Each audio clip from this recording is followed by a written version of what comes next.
Hello, जय हिंद, नमस्कार दोस्तों। स्वागत है आप सभी का आपके अपने यूट्यूब चैनल डी के स्टडी 97 में।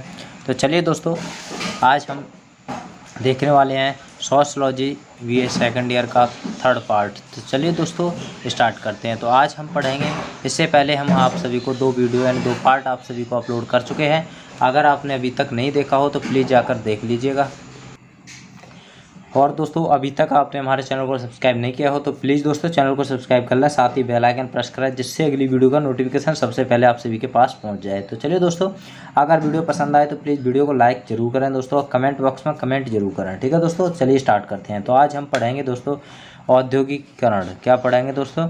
औद्योगिकीकरण। ठीक है, चलिए अध्याय 4। अब आगे देखते हैं दोस्तों। आज का हमारा पहला प्रश्न है, डैश तक उद्योग हस्तकला स्तर के थे। तो दोस्तों किस सन तक? तो इसका सही आंसर होगा हमारा ऑप्शन नंबर आ, यानी 1760 ईस्वी तक। कब तक? 1760 ईस्वी।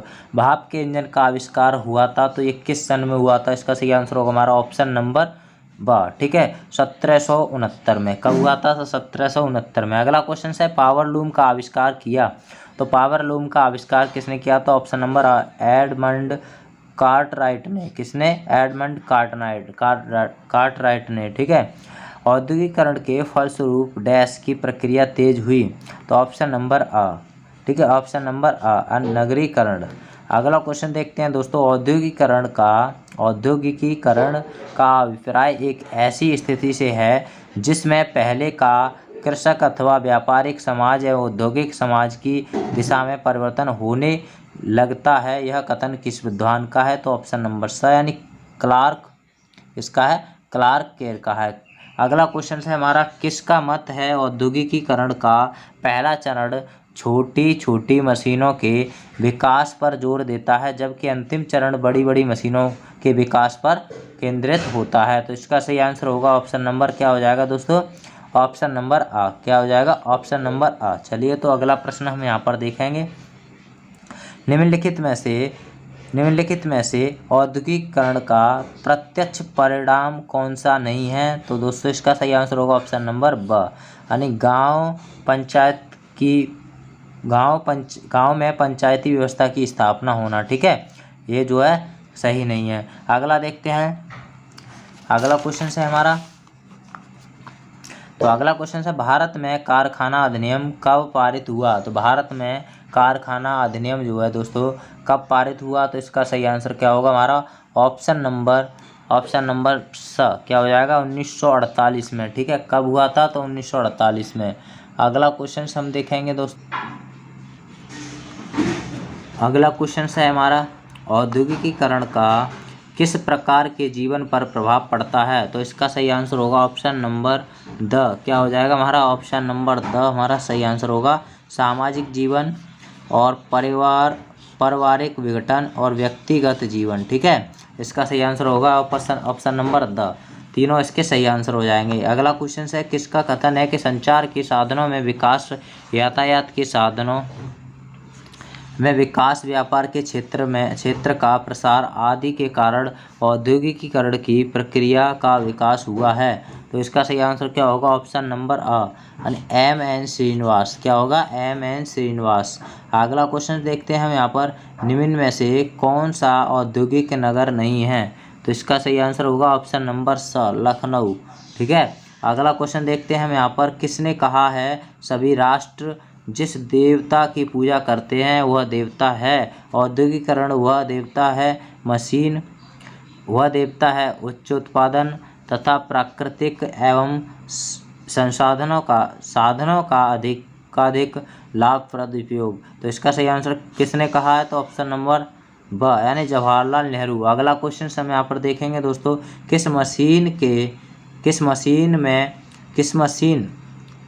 किस सन में देश में पहला लौह एवं इस्पात कारखाना स्थापित किया गया? तो इसका सही आंसर ऑप्शन नंबर स, यानी 1870 में। अगला है, सन 1818 में भारत के किस नगर में पहली सूती वस्त्र मिल का स्थापना हुई? तो सूती वस्त्र मिल की स्थापना हुई थी। तो इसका सही आंसर होगा ऑप्शन नंबर द, यानी कलकत्ता में। कहाँ पर? कलकत्ता में। तो अगला क्वेश्चन देखेंगे हम यहाँ पर, निम्नलिखित वाक्यों में से कौन औद्योगिकरण के परिणाम से संबंधित नहीं है? तो इसका सही आंसर होगा ऑप्शन नंबर क्या हो जाएगा ब, यानी स्त्रियों के मतदान का अधिकार मिलना। स्त्रियों को क्या है? मतदान का अधिकार मिलना। इसका सही आंसर होगा ऑप्शन नंबर ब। किसका मत है कि अंतरक्रिया के विभिन्न स्वरूपों को ही सामाजिक प्रक्रिया कहते हैं? तो इसका सही आंसर ऑप्शन नंबर क्या हो जाएगा स, बीसेंज एवं बीसेंज का। ठीक है, अगला प्रश्न देखते हैं। अगला क्वेश्चन है हमारा, किसने कहा है कि औद्योगिकरण उस प्रक्रिया से संबंधित है जिसमें वस्तुओं का उत्पादन हाथ से न होकर विद्युत शक्ति द्वारा चालित मशीन से किया जाता है? तो ये कहा है ऑप्शन नंबर एम.एस. गोरे ने। किसने? एम.एस. गोरे ने। अगला है हमारे, अनुभव जो दूसरे के साथ होते हैं उनकी प्रक्रिया या तो बंधन की सी होती है अथवा कटार की सी होती है। वे या तो एक दूसरे को बांधते हैं या उनके संबंध को विच्छेद करते हैं। यह किसने कहा है? तो ये कहा है सैमुअल वॉल्टर ने। ठीक है, अगला हमारा चैप्टर है 5 नंबर। इसमें देखेंगे दोस्तों नगरीकरण। क्या देखेंगे? तो नगरीकरण। अगला क्वेश्चन हम देखते हैं नगरीकरण। ठीक है, नगरीकरण चैप्टर को अब देखते हैं। इसका पहला क्वेश्चन है हमारा, नगर अपेक्षाकृत बृहद सघन तथा विजातीय सामाजिक व्यक्तियों का एक स्थानीय प्रबंधक है, यह कथन है? तो ऑप्शन नंबर स, यानी मोरिस का है। किसका है? मोरिस का। अगला क्वेश्चन देखेंगे हम यहाँ पर, नगरीकरण एक निश्चित प्रक्रिया है, यह परिवर्तन का वह चक्र है जिससे कोई समाज खेतिहार से औद्योगिक समाज में परिवर्तित हो जाती है। तो यह कथन है? तो ऑप्शन नंबर किसका है? तो किंग्सले एवं डेविस का। ठीक है, किंग्सले एवं डेविस का है। अगला क्वेश्चन हम देखेंगे, नगरीकरण एक निश्चित प्रक्रिया है, यह परिवर्तन, ये तो देख लिया। अगला क्वेश्चन था हमारा, नगरीकरण से अभिप्राय केवल सीमित क्षेत्र में अधिक जनसंख्या से नहीं है बल्कि सामाजिक तथा आर्थिक संबंधों में परिवर्तन से भी है, यह कथन किसका है? तो यह कथन है दोस्तों ऑप्शन नंबर एम.एन. श्रीनिवास का। किसका? एम.एन. श्रीनिवास का। अगला क्वेश्चन है हमारा, नगरीकरण से उत्पन्न समस्याएं हैं। तो दोस्तों इसका सही आंसर होगा ऑप्शन नंबर डी, यानी उपरोक्त सभी। यातायात परिवहन से संबंधित समस्या। ठीक है, क्या है? यातायात परिवहन से संबंधित समस्या, आवास की समस्या और नैतिक मूल्यों में ह्रास। ठीक है, अगला है, ग्रामीण क्षेत्र को नगरीय क्षेत्रों में परिवर्तित होने वाली प्रक्रिया को ही हम नगरीकरण कहना चाहिए। ठीक है, यह परिभाषा किसने दी? तो यह है दोस्तों वर्गेल की। किसकी है? वर्गेल की। अगला है, निम्नलिखित में से कौन सी विशेषता नगरीकरण की है? तो दोस्तों इस ऑप्शन नंबर डी हमारा सही आंसर हो जाएगा, लोगों का गांव से नगरों की ओर गमन करना। नगर आप जानते हैं यानी शहर को बोलते हैं। ठीक है, गांव तो आप सभी जानते ही हैं, नगर उसे बोलते हैं जो बस्ती टाइप के जो बस जाते हैं ना, तो शहरी टाइप के, और उसे कहते हैं नगर। किसी के स्थान पर अन्य व्यवसाय अपनाना। ठीक है, इसका सही आंसर ऑप्शन नंबर द हो जाएगा। ठीक है, गांव में रहकर नगरीय जीवन अपनाना। ठीक है, अगला क्वेश्चन है हमारा, अगला क्वेश्चन है, निम्नलिखित में से कौन सा नगरीकरण का नकारात्मक प्रभाव है? तो इसका सही आंसर क्या होगा? ऑप्शन नंबर डी, यानी द्वितीयक संबंधों में वृद्धि। अगला है, भारत का सबसे बड़ा नगर मुंबई। क्या है? भारत का सबसे बड़ा नगर मुंबई है।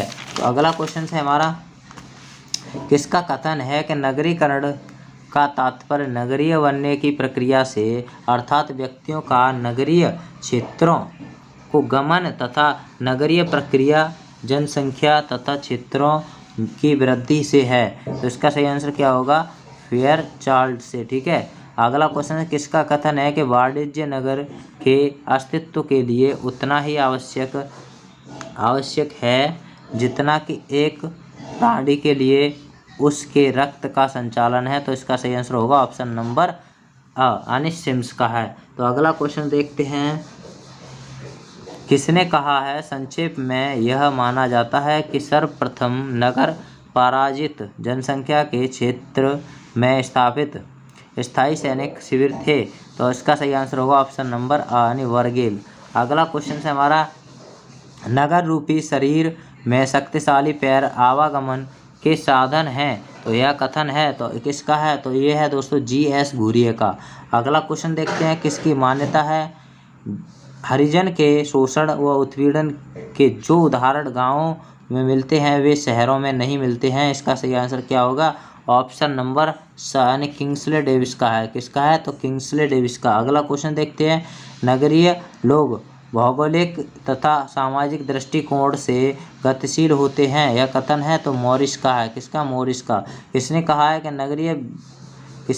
नगरीय व्यक्ति अपनी परिस्थिति को ऊंचा नीचा कर सकते हैं, और तो देख किसने कहा है, तो किंग्सले ने कहा है। अगला क्वेश्चन देखते हैं, जैसे जैसे नगर बढ़ते जाते हैं वैसे वैसे इस बात की संभावना भी बढ़ती जाती है कि दो व्यक्ति एक दूसरे को नहीं जानेंगे। नगरों में सामाजिक संपर्क अवैयक्तिक, क्षणिक, अनावश्यक तथा खंडात्मक होता है, यह किसका मत है, तो यह है दोस्तों मॉरिस का मत है। किसका, मॉरिस का। अगला क्वेश्चन देखते हैं, संक्षेप में यह माना जाता है कि सर्वप्रथम नगर पराजित जनसंख्या के क्षेत्र में स्थापित स्थायी सैनिक शिविर थे, तो यह किसका मत है, तो बर्गेल का है। किसका, बर्गेल का। तो अगला क्वेश्चन हम देखेंगे दोस्तों, किसका मत है कि नगरीयकरण एक प्रक्रिया के रूप में और नगरीयवाद एक देश या परिस्थितियों के पुंज के रूप में समझे जाएंगे, तो इसका सही आंसर होगा ऑप्शन नंबर द। ठीक है। अगला नेक्स्ट क्वेश्चन है हमारा, नगरीकरण का सशक्त माध्यम क्या रहा है, तो इसका सही आंसर होगा ऑप्शन नंबर राजधानी। अगला है, नगरीकरण का क्या तात्पर्य है, तो ऑप्शन नंबर अ क्या हो जाएगा, ऑप्शन नंबर अ नगरों के विकास से। अगला है, नगरीकरण को मापने का पैमाना क्या है, तो इसका सही आंसर होगा ऑप्शन नंबर द। क्या हो जाएगा, ऑप्शन नंबर द,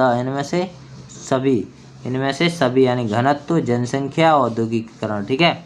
अगला है, औद्योगिकीकरण के सामाजिक जीवन पर प्रभाव है, तो इसका सही आंसर ऑप्शन नंबर द। क्या हो जाएगा, जाति प्रथा का प्रबल होना, प्रकृति के दर जीवन और मनोरंजन का व्यापारीकरण। ठीक है। अगला क्वेश्चन है, भारतीय समाज पर नगरीकरण के प्रभाव, सामाजिक सांस्कृतिक संपर्कों का विस्तृत क्षेत्र। और देखते हैं, शिक्षा एवं प्रशिक्षण संबंधी विकसित सुविधाएं। ठीक है। और राजनैतिक शिक्षाएं, तो ऑप्शन नंबर डी हमारा सही आंसर हो जाएगा। अगला है, भारत में नगरीकरण का मुख्य कारण है, तो ऑप्शन नंबर है औद्योगिकीकरण की प्रक्रिया। अगला क्वेश्चन है हमारा, जाति व्यवस्था में होने वाला कौन सा परिवर्तन प्रत्यक्ष रूप से नगरीकरण का परिणाम है, तो इसका सही आंसर होगा ऑप्शन नंबर स, जजमानी व्यवस्था की विघटन। ठीक है। अगला है, जिस प्रक्रिया यानी दिखा था जजमानी व्यवस्था का विघटन। अगला है, जिस प्रक्रिया के आधार पर किसी समुदाय में जाति गतिशीलता की माप की जाती है, तो उसका नाम क्या है, तो संस्कृतिकरण। अगला है, निम्न में से कौन सी दशा भारतीय सामाजिक संस्कृतिकरण को प्रोत्साहन देने में सहायक है, तो इसका सही आंसर क्या होगा, ऑप्शन नंबर स, यानी धर्मनिरपेक्ष राजनीतिक व्यवस्था। तो अगला क्वेश्चन है हमारा, किसी गांव तथा क्षेत्र में निम्न जातियों जिस जाति को अपना मॉडल मानकर उसके व्यवहार प्रतिमानों को अनुसरण करती हैं उसे कहा जाता है, तो प्रभु जाति कहा जाता है। अगला क्वेश्चन देखते हैं दोस्तों, नेक्स्ट क्वेश्चन है हमारा। चलिए, तो नेक्स्ट क्वेश्चन तो नहीं है, नेक्स्ट चैप्टर है आधुनिकीकरण। ठीक है। आधुनिकीकरण को अब पढ़ेंगे। अब देखते हैं दोस्तों, इसमें जब हम आधुनिकता शब्द का प्रयोग करते हैं तो हमारा तात्पर्य मुख्य देश की अर्थव्यवस्था को आधुनिक स्तर पर लाने से होता है, तो आधुनिक स्तर पर लाने से होता है, यह कथन है तो किसका है, तो option number prof M S Gore का है। तो प्रो एम एस गोरे का है। तो डैश के अनुसार आज भारतीय गांव भी परंपरागत और आधुनिकता के बीच सहमा खड़ा हुआ है, तो इसका सही आंसर होगा option number doctor MC Dubey. अगला क्वेश्चन देखते हैं, आधुनिकीकरण में डैश का महत्व है, तो इसका सही आंसर होगा ऑप्शन नंबर स, यानी तुर्क वैज्ञानिकता। ठीक है। अगला है, नेक्स्ट क्वेश्चन है हमारा, आधुनिकीकरण एक प्रक्रिया जो परंपरागत समाज से प्रौद्योगिकी सामाजिक की ओर अग्रसर होती है, तो यह है दोस्तों ऑप्शन नंबर ब, यानी M.N. श्रीनिवास। ठीक है। अगला क्वेश्चन देखते हैं, कौन सी विशेषता आधुनिकीकरण की नहीं है, तो इसका सही आंसर क्या होगा, ऑप्शन नंबर स, अंधविश्वास। अंधविश्वासों की अधिकता। अगला है कौन सा बिंदु आधुनिकीकरण से संबंधित है? कौन सा बिंदु आधुनिकीकरण से संबंधित है? तो यह है ऑप्शन नंबर स यानी औद्योगिकीकरण और सामाजिक गतिशीलता में वृद्धि। तो अगला क्वेश्चन देखते हैं, सामाजिक गतिशीलता से क्या तात्पर्य है? लोगों की सामाजिक स्थिति में परिवर्तन। ठीक है, नेक्स्ट क्वेश्चन है हमारा, कौन सा आधुनिकीकरण का परिणाम नहीं है? तो ऑप्शन नंबर स जनसंख्या में वृद्धि। अगला है महिलाओं पर आधुनिकीकरण का क्या प्रभाव पड़ा? तो महिलाओं पर आधुनिकीकरण का क्या प्रभाव पड़ा? तो ऑप्शन नंबर द यानी पर्दा प्रथा की समाप्ति। ठीक है, अगला क्वेश्चन देखते हैं, महिलाओं को नौकरी व व्यवसाय के नए अवसर मिले। तो इसका सही आंसर क्या होगा हमारा? ऑप्शन नंबर द यानी ये भी सही है, और महिलाओं की शिक्षा का महत्व बढ़ा, ये सभी इसके सही आंसर हो जाएंगे। अगला क्वेश्चन है हमारा, मॉडर्नाइजेशन ऑफ इंडियन ट्रेडिशन नामक पुस्तक किसने लिखी? तो ये लिखी है योगेंद्र सिंह ने। ठीक है, योगेंद्र सिंह ने। अगला क्वेश्चन देखते हैं हम यहाँ पर, मॉडर्नाइजेशन शब्द मॉडर्न ने बना है, तो मॉडर्न शब्द की व्युत्पत्ति मोडो से हुई है। मोडो निम्न में से किस भाषा का शब्द है? तो यह लैटिन भाषा का। किसका? लैटिन भाषा का। अगला है, मोडो का शाब्दिक अर्थ क्या है? तो मोडो का शाब्दिक अर्थ है तो ऑप्शन नंबर द यानी प्रचलन है। क्या है? ऑप्शन नंबर द प्रचलन। अगला क्वेश्चन है हमारा next, the passing of traditional society modernisation the Middle East पुस्तक के लेखक कौन है? तो ऑप्शन नंबर आ यानी डेनियल है। कौन है? डेनियल। अगला क्वेश्चन है हमारा, आधुनिकीकरण की प्रक्रिया द्वारा व्यक्ति किस क्षेत्र में प्रभावित होता है? तो ऑप्शन नंबर द यानी आर्थिक, जनांकिकी और बौद्धिक, मनोवैज्ञानिक और सामाजिक, प्राकृतिक, सांस्कृतिक। ठीक है, एशियन ड्रामा पुस्तक के लेखक कौन है? तो ये हैं दोस्तों गुन्नार मिडल। किसका कथन है कि आधुनिकता ध्येय नहीं है बल्कि